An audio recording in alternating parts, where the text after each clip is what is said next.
जंग के मैदान में एक राजपूत योद्धा कुछ भूल कर आ रहा था। पता है वो क्या भूला होगा? तलवार, घोड़ा, कवच, ढाल। अगर आप भी इन्हीं में से किसी एक चीज का सोच रहे हैं तो आप गलत हैं। दरअसल वो अपना सर भूल कर आ रहा था, वही सर जिसके ललाट पर युद्ध में जाने से पहले तिलक लगाया गया था। वो राजपूत योद्धा तकरीबन 100 किलोमीटर तक बिना सर के ही लड़ता रहा।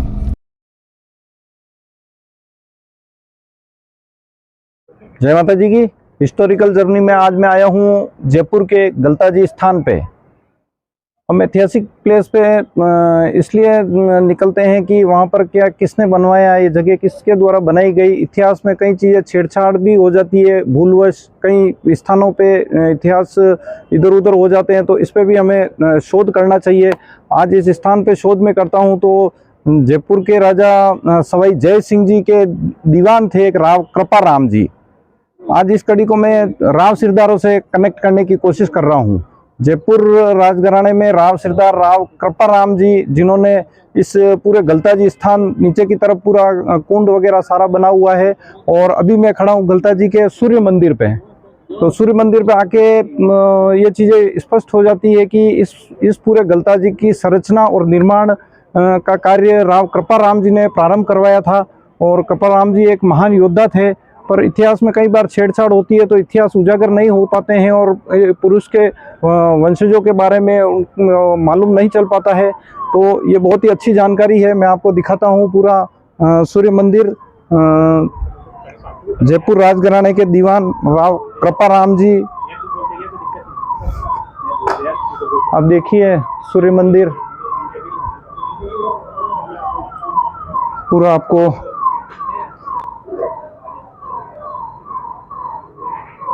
सूर्य नारायण भगवान का बहुत ही अद्भुत मंदिर। इधर देखिए आप सूर्य नारायण जी। राव कृपा राम जी कहाँ से थे और ठिकाना कहाँ था इनका मूल रूप से, तो आज हम ये बात करेंगे। यहाँ से पूरा जयपुर नगरी का नज़ारा पूरा स्पष्ट, पूरा जयपुर नगरी का नज़ारा, पूरा जयपुर नगरी नजर आती है। इस तरफ आप देखिए ये गलताजी कुंड की तरफ रास्ता है।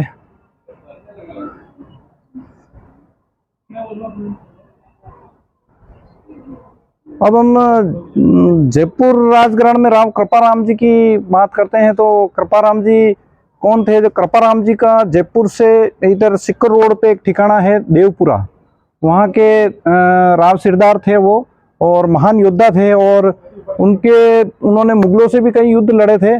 और ऐसा किस्सा संज्ञान में आता है राव कृपा राम जी के बारे में कि मुगलों से युद्ध लड़ते हुए उनका सर कट गया था और धड़ काफ़ी देर तक लड़ रहा था और कई मुगलों को उन्होंने, असंख्य मुगलों को समाप्त कर दिया।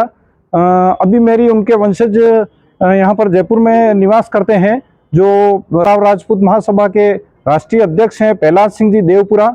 उनसे मेरी कुछ समय पहले फ़ोन पे बात हुई थी, तो उन्होंने उनके गांव की हिस्ट्री बताई थी कि भाई उन्होंने जब कुछ मुगलों से कुछ कृपा राम जी की कोई दासी थी, उनका मुगल की किसी स्त्री से कुछ विवाद हो गया था, कोई कुएं पे पानी भरने के हिसाब से। तो मुगल की उस स्त्री ने दासी को बोला था कि जाओ तुम्हारे ठाकुर को बोल लो यहाँ के कि नया कुआं बनवा दे, यहाँ तो पानी नहीं भरने देंगे। तो उसी समय राव कृपा राम जी अपने घोड़े पे सवार होकर निकल गए थे और सामने असंख्य मुगल लड़ने के लिए आ गए। तो कृपा राम जी ने असंख्य मुगलों को वहाँ पर नष्ट कर दिया, तहस नहस किया और असंख्य मुगलों को मार दिया। लड़ते लड़ते उनका सर कट चुका था और सर कटने के बाद में धड़ काफ़ी देर तक लड़ रहा था। तो फिर मुगलों ने उसको नष्ट करने के लिए गंदी चीज़ें उस धड़ पे फेंकी, तो वो धड़ वहाँ से शांत हुआ। और आज भी देवपुरा में वो छतरी बनी हुई है, जुझार बाबजी का स्थान है। तो ये इतिहास से स्पष्ट जानकारी मिलती है कि कृपा राम जी एक महान योद्धा थे और उनका ठिकाना वहाँ पे आज भी मौजूद है। पर ये इतिहास से कुछ लोग जब राव शब्द को जब पकड़ते हैं तो ये राव शब्द से कई लोग उसको एडॉप्ट करने की कोशिश करते हैं। और ये फैक्ट है कि महापुरुष को एडॉप्ट करने की हर जाति कोशिश करती है, कोई भी करता है। तो ये इस हिसाब से मुझे ये फैक्ट्स लगते हैं कि ये गलताजी और ये सूर्य मंदिर का निर्माण उन्हीं राव कृपा राम जी ने करवाया था, जो एक महान योद्धा थे। यहीं तक मैं जानकारी देना चाहूँगा। जय माता जी की। मंगल सिंह, राव मादड़ा। देवपुरा में स्थित जुझार बावजी राव कृपाराम जी का स्थान।